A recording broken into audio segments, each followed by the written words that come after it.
Di video ini kita akan uji generatif UI di Gemini 3 Pro.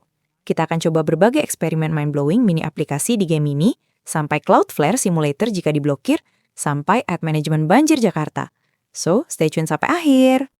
Google ngeluncurin generatif UI. Jadi ini adalah visual interaktif di Gemini ya, yang bisa kita coba, dan ini menarik banget kayaknya, dan ini menjadi pembeda AI saat ini ya. ChatGPT belum ada, basically kita akan coba pada hari ini. So welcome, go wow. Hari ini kita akan coba UI interaktif di Gemini ya. Seberapa advance generatif UI di Google Gemini 3 Pro ini ya. Apakah seluar biasa itu? Jadi kalau kita lihat rangkuman di sini ya, dia bisa bikin tampilan dan aplikasi otomatis ya dari prompt apapun. Dia bisa bikin web, game, tool, simulasi real time, ngasih pengalaman interaktif, bikin UI berdasarkan konteks, kemudian macam-macam ya. Kita akan coba explore generatif UI ini. Jadi basically lu bisa masuk ke Gemini ya, lu bisa ke alat sini dan di sini ya, tampilan dinamis.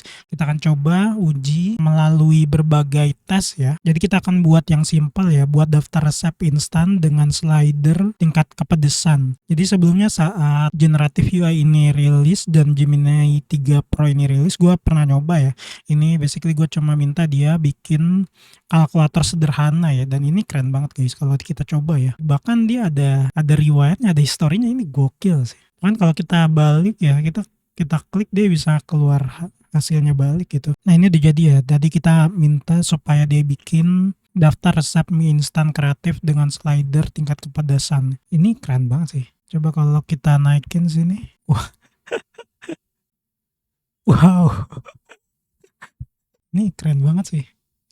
Jadi basically kita bisa bikin daftar menu buat usaha kita guys. Ini bisa di-share guys. Coba kita klik share sini, bagikan ekspor. Tuh ini bisa dipakai guys. Ini beneran bisa dipakai guys. Jadi lu kalau mau custom lu bisa ini sebenarnya. Tuh gila, ini detail banget. Coba level kalem ya. Martabak mie cornet mie carbonara creamy. Gila, ini detail banget sih. Ini cuma ROM yang sedikit banget ya. Ini bakal generated mie sedak. Apa ini? Lanjut ya, kita coba dia bikin aplikasi mini interaktif ya. Simulasi pertumbuhan tanaman berdasarkan slider cahaya dan air. Oke, kita langsung coba aja. Oke, aplikasi mini interaktif kita udah jadi ya. Kita akan coba di sini, ini ada tumbuhan ya. Bikin kadar airnya naikin, intensitas cahayanya naikin. Oh ini lihat ya. Ini mataharinya naik guys.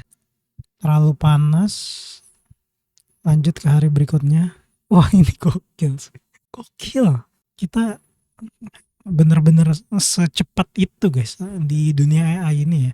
In this economy ya. Karena terlalu becek. Kita coba airnya kita kurangin dikit. Intensitas cahaya kita tinggiin.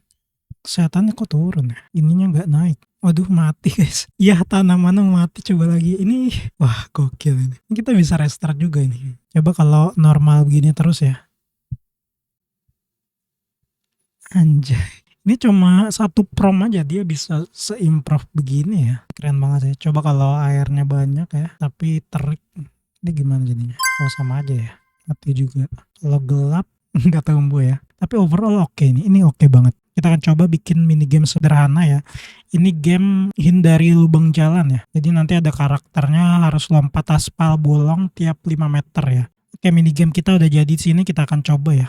Bisa tekan spasi atau klik, nggak bisa ya, tekan spasi. Oh bisa guys. Ini ada musiknya. Gokil ini guys. Meskipun karakternya ada background putihnya, tapi oke nih. Ini bahkan backgroundnya itu gambar Jakarta guys. Anjir, kalah gua. Anjir, jatuh. Kita deket banget sama masa depan guys. Udah ngebug guys kayaknya. Ini nggak ada jalannya lagi. Oke, tapi overall oke ya. Coba kalau kita refresh.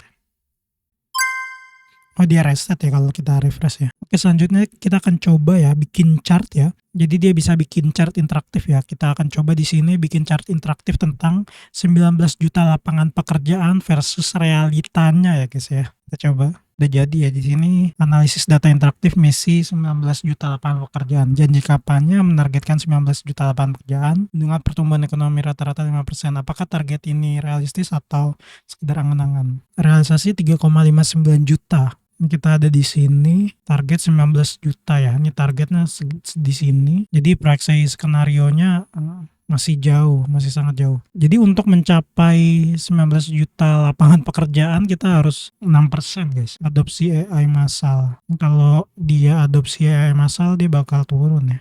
Coba fokus hilirisasi agresif. Bisa naik, tapi kalau nggak fokus turun ya. Jadi harusnya kita di tahun ini mencapai 3,8 juta ya target kumulatifnya, dan ini masih jauh ya. Ini pun asumsinya kalau GDP kita 6%. Coba kalau seandainya di bawah 4% ya, ini nggak akan tercapai gua rasa ya. Di tahun 2029 ini cuma 12,9 juta ya.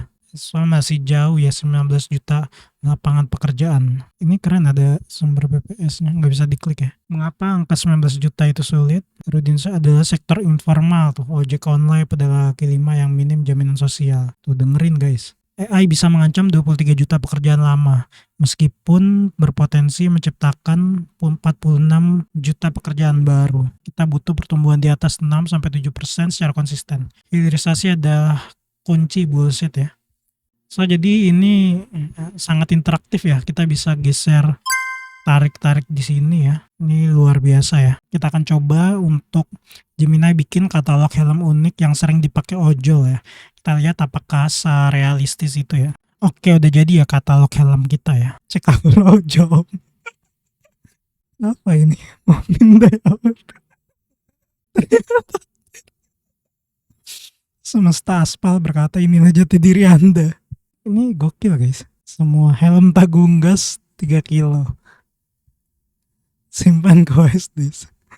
Helm Taiko stainless iron ojol. Langsung angka. Ini keren banget sih. Karakter makanan retro. Lihat koleksi. Tapi ini keren ya. Ini bahkan dia ada langsung direct ya. Viral helm unik ke berita ya. Mengkilap dan elegan. Helm bentuk teko ini menyimbolkan kehangatan pelayanan. Awas jangan sampai mendidih di kemacetan. Sekarang kita akan coba uji style dan branding ya. Kita akan coba bikin landing page gaya Apple ya. Gaya Apple tuh kayak gini ya. Kita akan coba dia rebranding landing page gaya Apple untuk menjelaskan cara bayar pajak dengan bahasa sehari-hari. Coba bisa gak ya? Kita akan coba. Oke, udah jadi ya ini landing page gaya Apple ya. Kalau kita lihat sama gak ya?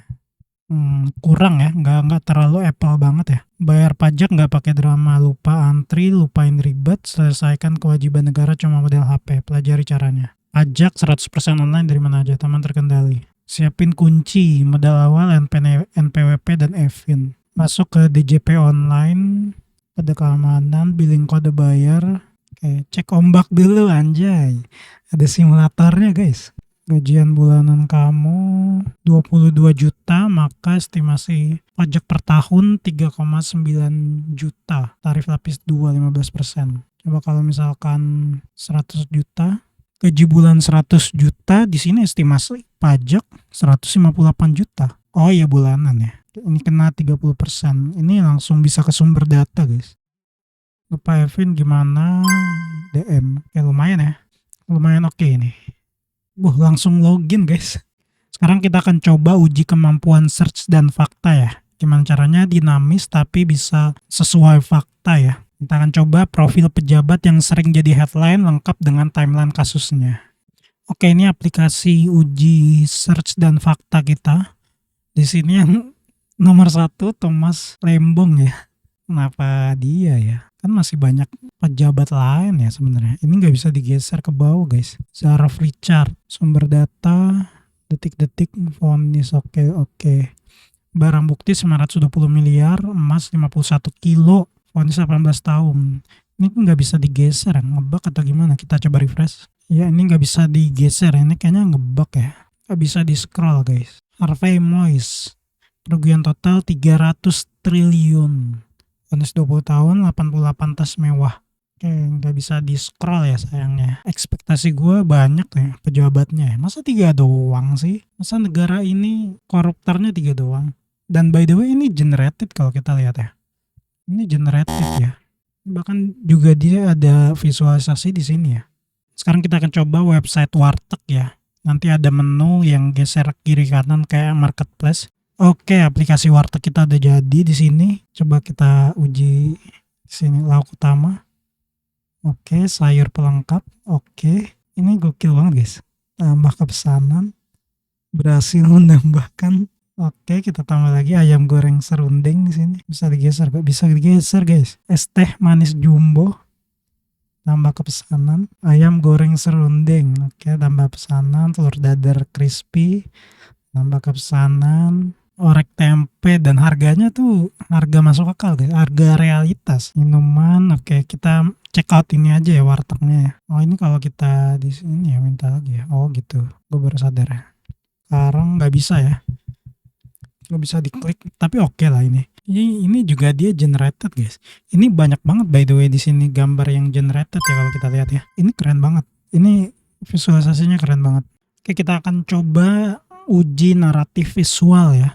Jadi kita minta dia untuk mengisahkan kisah yang akan terjadi jika pemerintah blokir Cloudflare serta visualisasi dampaknya. Kita akan coba ya. Oke, di sini udah jadi ya naratif visual ya. Infrastruktur web adalah fondasi rapuh. Sekitar 20% dari seluruh web dilindungi oleh Cloudflare. Dengar wahai Komdigi ya.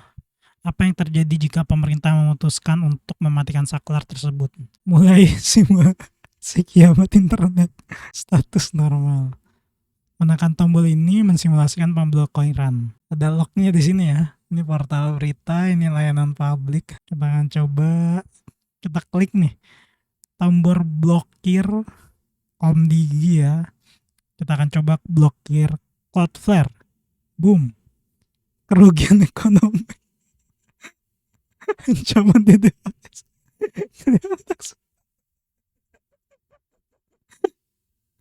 Hack banget. Tiba-tiba di hack dong. Ini kita bisa lihat ya, ini jadi lihat Anda Komdigi ya. Ini dampak yang terjadi ketika Anda memblokir Cloudflare. Apa yang terjadi? Kerugian ekonomi sekitar 16 miliar yang terus berjalan ya. Coba kalau kita klik lagi, status normal, anjay. Dan ini website layanan publik, gambarnya tuh nggak bisa diakses sesuai reality ya. Analisis teknis, satu IP ribuan website Cloudflare menggunakan teknologi Anycast dan share IP, artinya satu alamat IP tidak hanya milik satu situs. Ini keren banget simulatornya. Ini kita bisa lihat lognya tadi ya.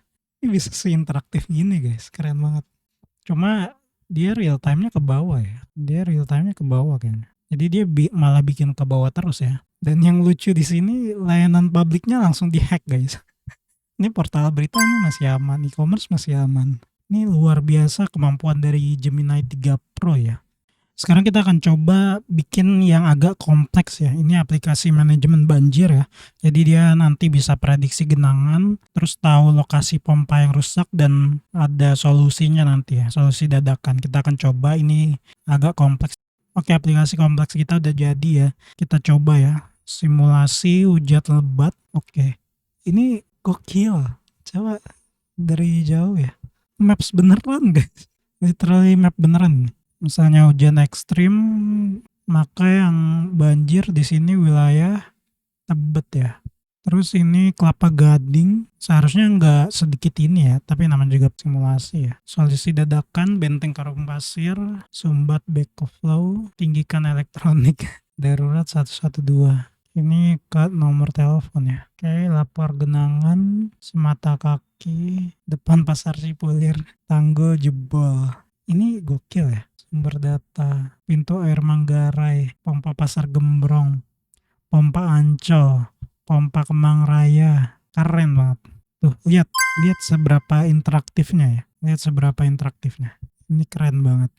Oke, jadi gitu ya. Kita udah uji nih dan gua nggak nyangka bisa seinteraktif ini. Ini nggak bisa berkata-kata gue ya. Sangat-sangat interaktif ya. Dan gua rasa memang ini masa depan ya, masa depan bikin aplikasi semua orang tuh akan bikin aplikasi semudah kayak gini.